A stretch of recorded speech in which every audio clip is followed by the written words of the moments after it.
Estamos de volta com mais um encontro do nosso curso de Kubernetes e hoje no nosso segundo encontro a gente vai ver um pouquinho mais a fundo, tecnicamente, a arquitetura do K8s, do Kubernetes.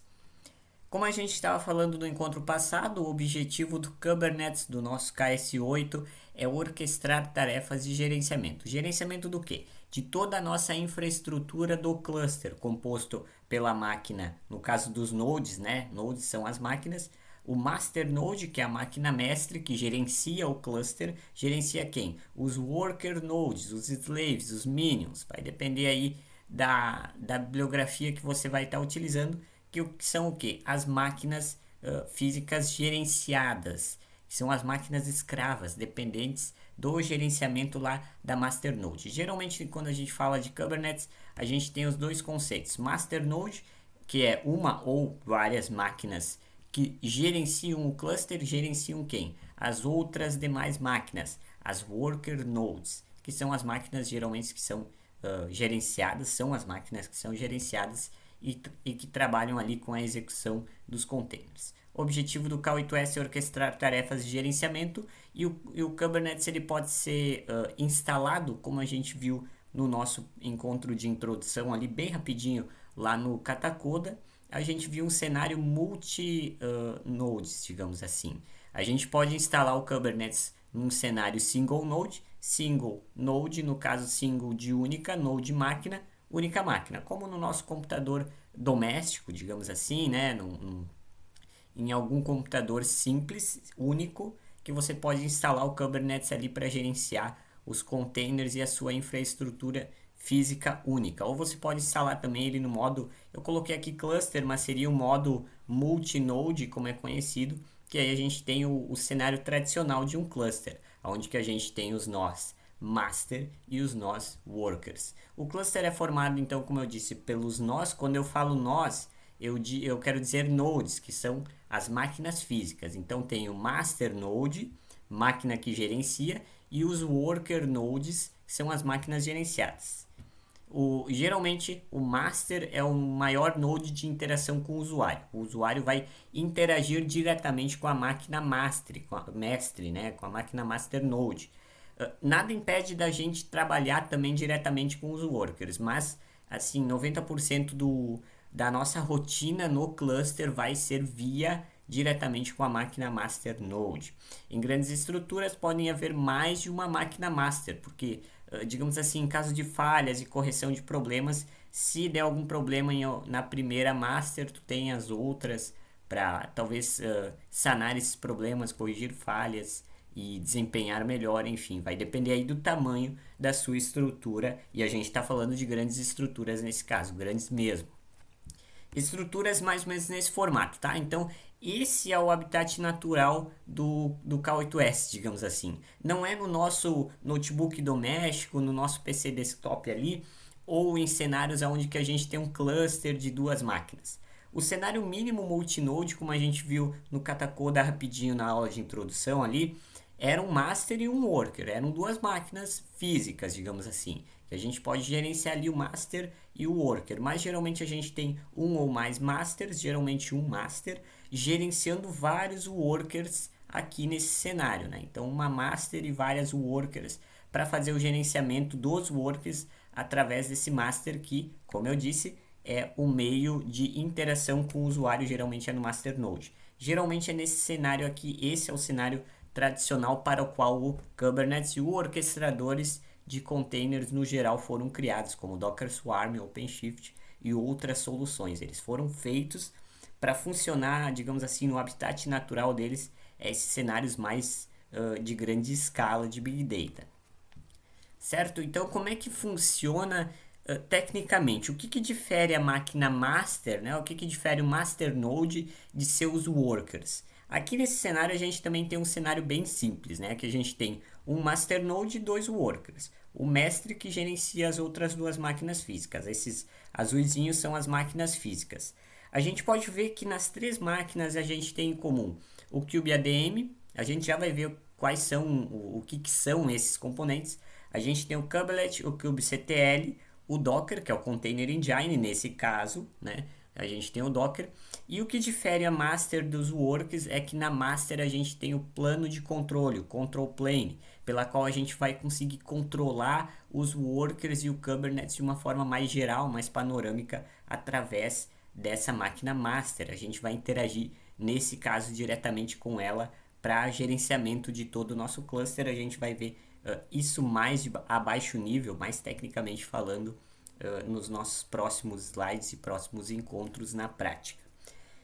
Tá? A gente conversou então do kubeadm. O que é o kubeadm? Ele é um componente do Kubernetes, do nosso orquestrador, nesse caso, que ele faz a automatização, ele é responsável pela automatização do processo da criação, da instalação do cluster. Então, quando a gente vai instalar toda essa infraestrutura no nosso cluster, que é feita de forma automatizada, o componente que é responsável por essa automatização é o kubeadm. A gente vai dar uma olhada mais na prática posteriormente, nos nossos encontros posteriores, e aí fazendo uns describes, uns lists, a gente vai ver o Kube System ali e a gente vai poder ver aonde que esses componentes eles estarão. A gente não vai trabalhar diretamente na maior parte do tempo, tá? Com esses componentes. Por quê? Porque eles são de baixo nível, eles atuam em função do Kubernetes. A gente vai atuar com o kubectl, que é onde que a gente faz os comandos, é a telinha de comandos, que a gente dá lá os comandos, e aí esses comandos são automatizados, né? Esses componentes eles são responsáveis por fazer essa automatização, essa intermediação toda de baixo nível, toda de back-end, digamos assim, pelo qual nós, usuários, não precisamos nos preocupar. É para isso que o Kubernetes existe, é para isso que os orquestradores de containers existem, para fazer esse trabalho de mais baixo nível.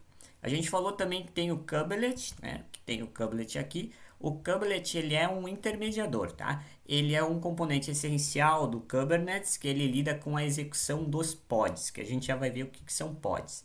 São estruturas como que se fossem containers, tá? Então, o Kubelet ele é responsável para trabalhar com a intermediação do Kubernetes com esses nossos containers. Ele atua, como eu coloquei aqui no slide, ele atua como um agente em cada node, em cada máquina.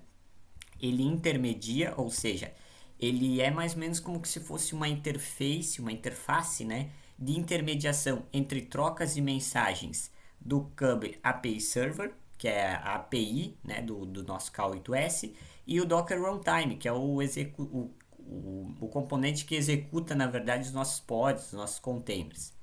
Tecnicamente falando, ele faz a interação com o Docker e o Kube API Server, que a gente também vai ver em funcionamento, só ver ele ali, a gente não vai trabalhar diretamente com ele, né? Mas a gente vai ver o funcionamento dele nos nossos encontros posteriores na prática. A gente vai ver que ele está atuando ali no meio. Tá? Então, quem é responsável por fazer essa comunicação entre o Docker, que é o Container Engine, nesse caso aqui o Container Runtime, que é o Docker, né? E a comunicação, né? O componente de comunicação do nosso orquestrador aqui, o K8s, o Kubernetes, o Kube API Server, Docker e Kube Server, quem vai fazer essa comunicação é o Kubelet. E o kubectl, que é um Command Line Interface, ou seja, um programinha, digamos assim, de interação com o cluster Kubernetes. Então, a gente vai, como usuários, a gente vai mexer ali nos comandinhos posteriormente. Quem é o cara que vai fazer isso? Através de comandos kubectl. A gente vai chamar esse componente aqui para fazer a interação com o nosso Kubernetes, com o nosso cluster, a nossa infraestrutura. Tá bem?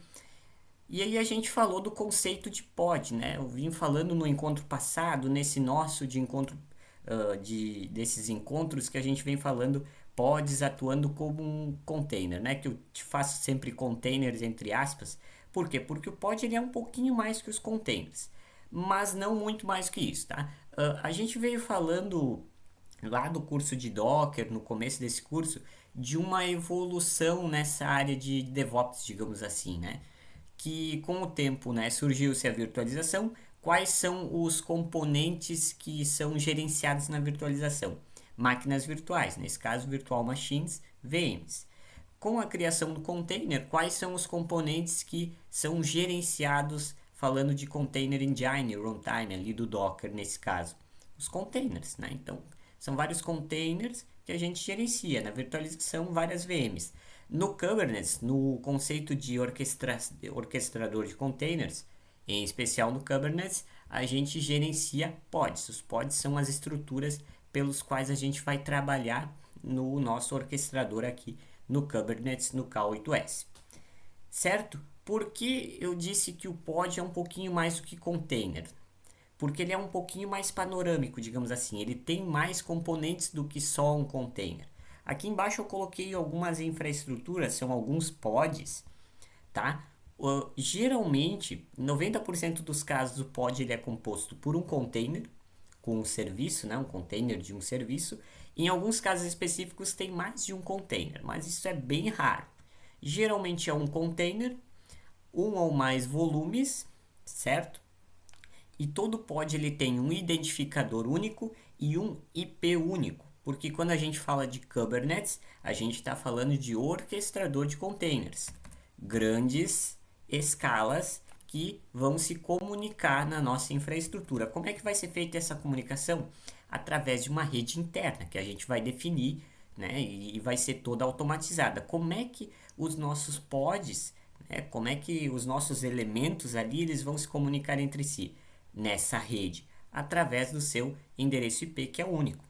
Como é que eu vou saber que eu vou comunicar esse pod aqui, que sou eu, vou me comunicar lá com o pod XYZ através do IP dele? Cada IP é único, cada pod tem um IP, um ID, um identificador e um endereço IP único, tá? Então, o pod ele é composto por um ou mais containers, geralmente um container, um ou mais volumes, também pode não ter volumes, mas ele é composto por volumes, geralmente é o cenário típico, e ele tem um identificador e um endereço IP únicos. Por isso que eu disse que ele é um pouquinho mais do que containers. Então ele tem uma estrutura um pouco mais ampla que o fato de containers, mas em analogia a gente pode dizer que são estruturas similares, tanto VMs para o conceito de virtualização, container para o conceito de container runtime, né, o Docker, e no caso os pods para a questão de orquestradores.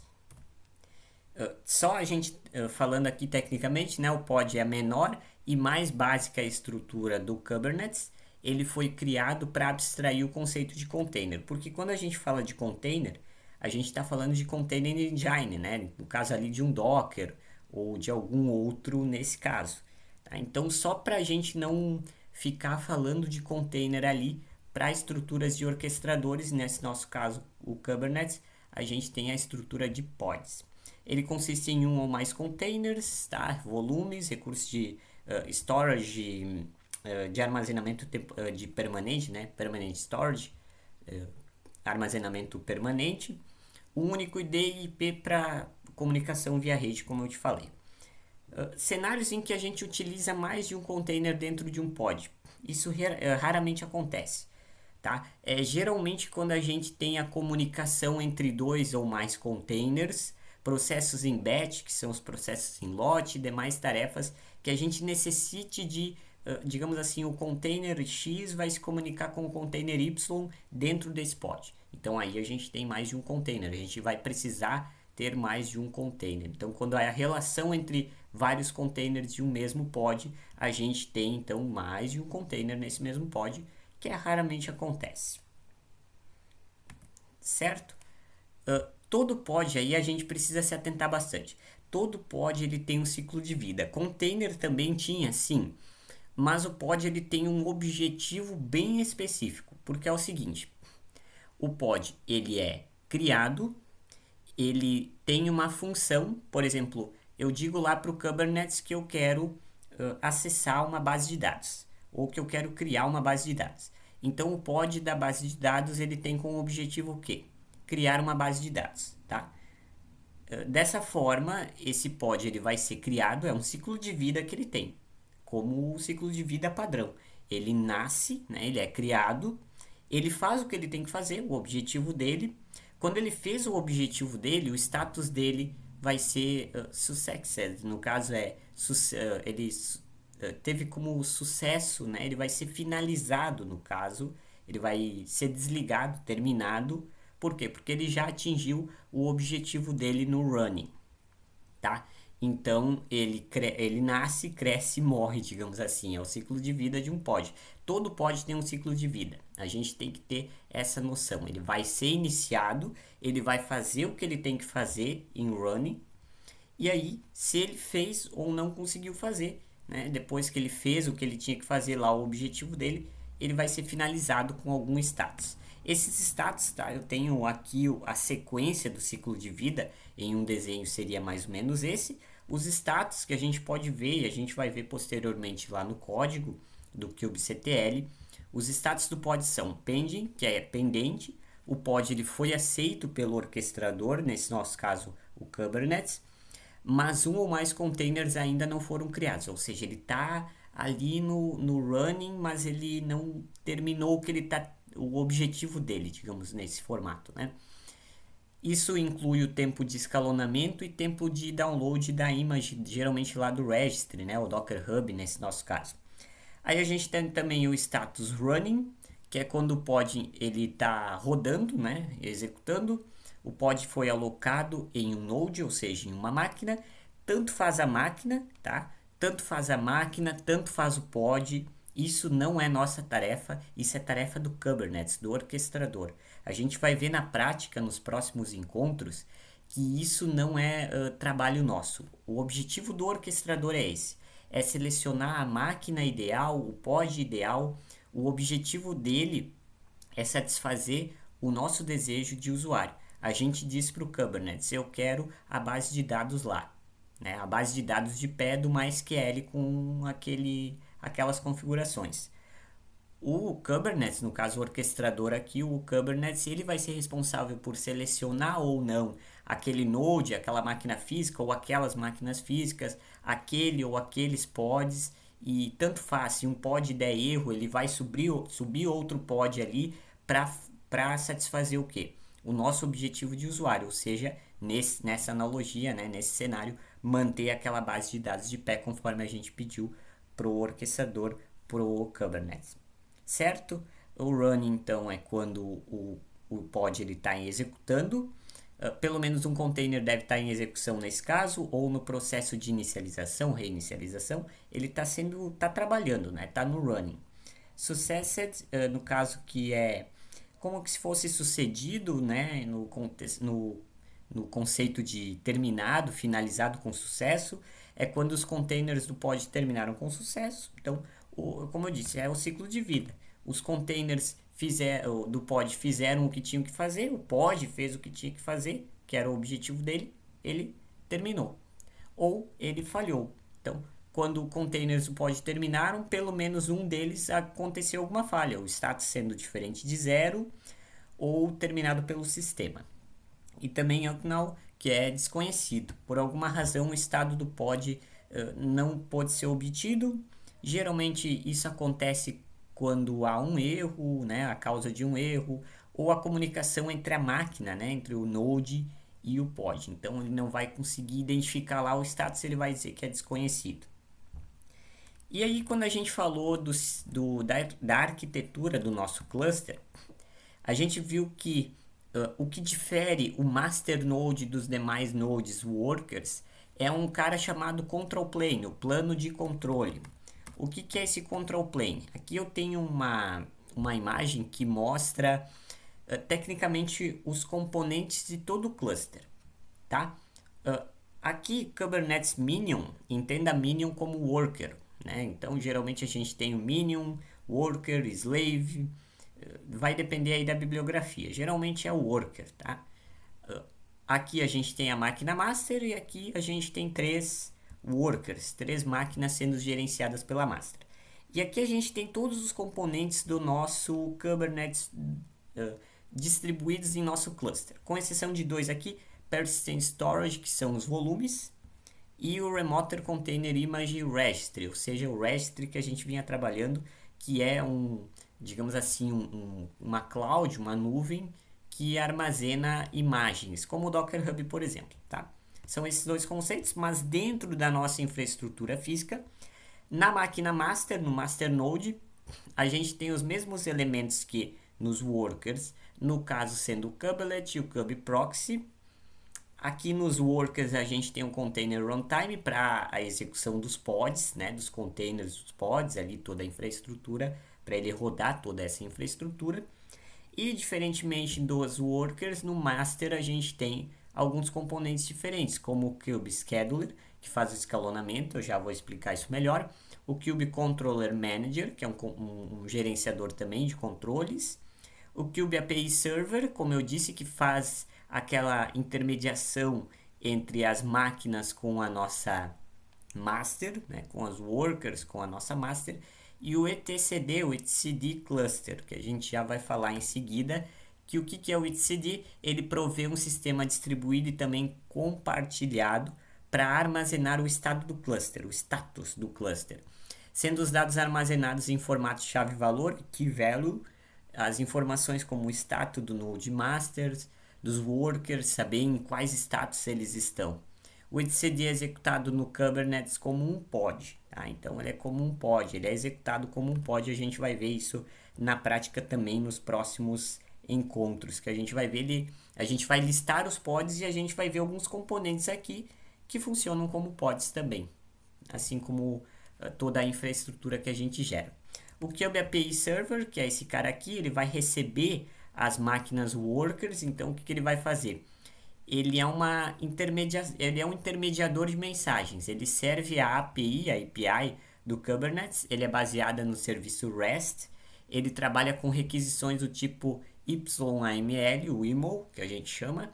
Então a gente vai ter, ao invés de JSON ou XML, a gente vai ter requisições via YAML, que é uma linguagem de marcação similar a essas outras. Elas serão convertidas em JSON pelo kubectl. Então, se a gente tem algum erro de sintaxe aqui no YAML, nesses arquivos que a gente chama de manifestos, que a gente também vai ver posteriormente, se a gente tem algum erro de sintaxe aqui, porque a sintaxe importa lá, a questão da indentação, é como no Python, se a gente tem algum erro de sintaxe, ele vai dizer que houve uma falha ao converter em JSON por esse cara aqui, que é o kubectl, que é o responsável pelos comandinhos que a gente vai fazer posteriormente, tá? Então a gente tem também o Cube Controller Manager, que é um pacote, na verdade, um pacote com diversos componentes de controle. É um gerenciador de controle, como está escrito aqui. Ele executa ações como verificação, ele verifica se os pods estão funcionando, se não estão funcionando, para identificar se houveram erros, tá? Então é aquela situação, né? Se houve erro em algum pod, alguma falha, quem vai identificar? O componente Cube Controller Manager. Ele vai identificar, opa, houve erro em tal pod, ele caiu, ele falhou, ele está desativado, né? Ele está com status failed. O que eu vou fazer? O próprio Kubernetes, isso em baixo nível. A gente, usuário, não se preocupa com isso. O Cube Controller Manager, ele vai ser responsável por dizer ali pro Kubernetes, né? Digamos assim, vai dizer para a gente ignorar esse que está com falha e subir um outro pod similar a esse para que satisfaça o desejo, digamos assim, do usuário de acordo com o comando solicitado lá pelo kubectl.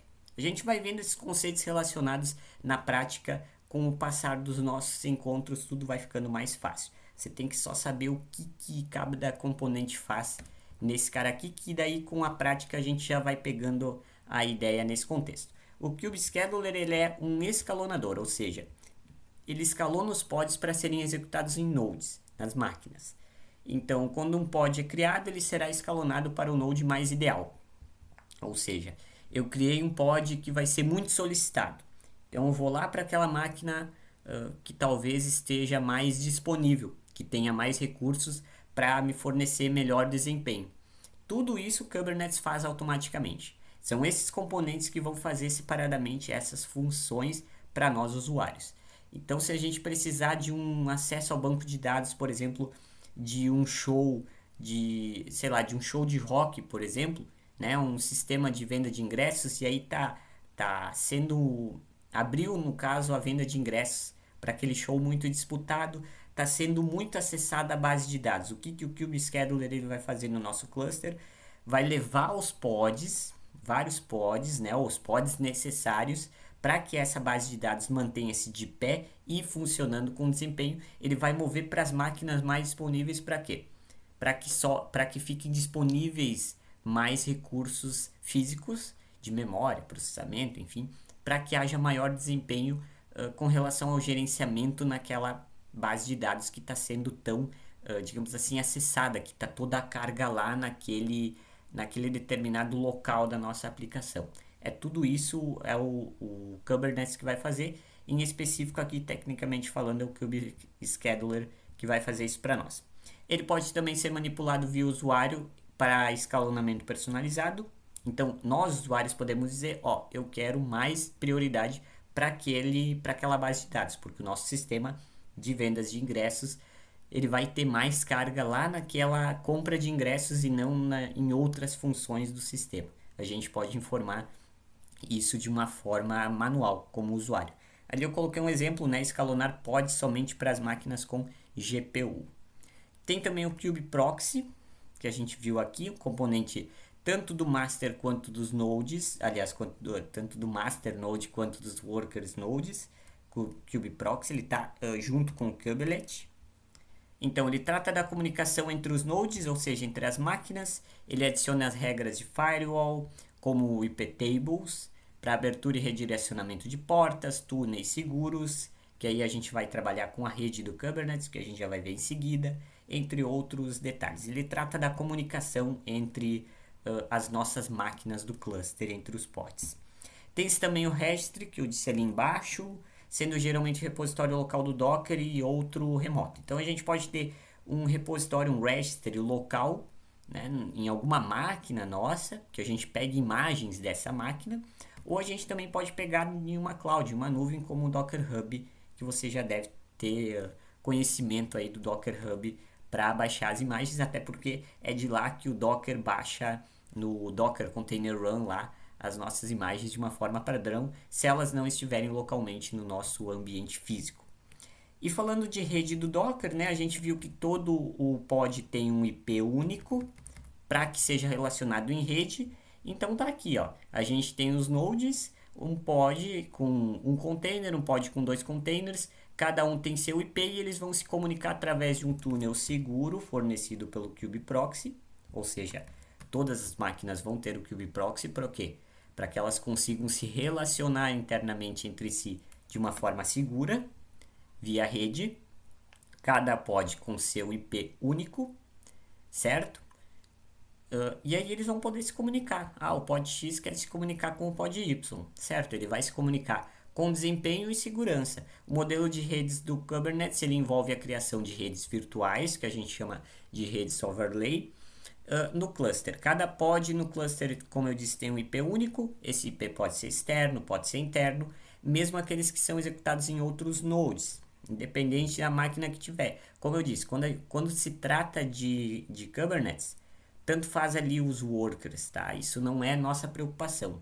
As máquinas vão estar lá, quem escolhe a máquina é o próprio orquestrador. Então, indiferente da máquina, cada pod vai ter o seu IP e vai poder se comunicar dentro dessa nossa infraestrutura de cluster.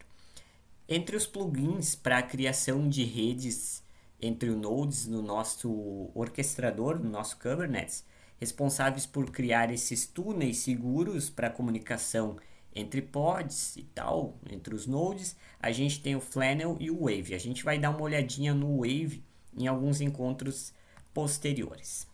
Certo? Então, de arquitetura do Kubernetes era isso. Tecnicamente falando, são esses os componentes que fazem do Kubernetes um orquestrador de containers para um cluster, né? Grandes estruturas, para que a gente consiga gerenciar uma infraestrutura de uma forma totalmente automatizada. Tecnicamente falando, em baixo nível, são esses componentes que a gente vai ver. Em cenário prático, a gente vai ver eles funcionando em alguns casos, principalmente com o kubectl, que é o cara pelo qual a gente vai executar os comandinhos ali e trabalhar diretamente com ele. E no próximo encontro a gente vai falar um pouco mais sobre isso, sobre aquele manifesto YAML, arquivos de requisições YAML, alguns detalhes a mais sobre objetos no Kubernetes. Mais informações no meu site ubsocial.github.io. Se você está me assistindo pelo YouTube, link do meu site na descrição. Se tiver algum outro material extra, também vai estar aí na descrição o link. ou lá no meu site, lá no post de Kubernetes, você vê todo esse conteúdo e mais alguns detalhes sempre atualizados conforme o passar do tempo. Nos vemos no nosso próximo encontro, onde a gente vai tratar os objetos do K8s, do Kubernetes. Um abraço e até o nosso próximo encontro.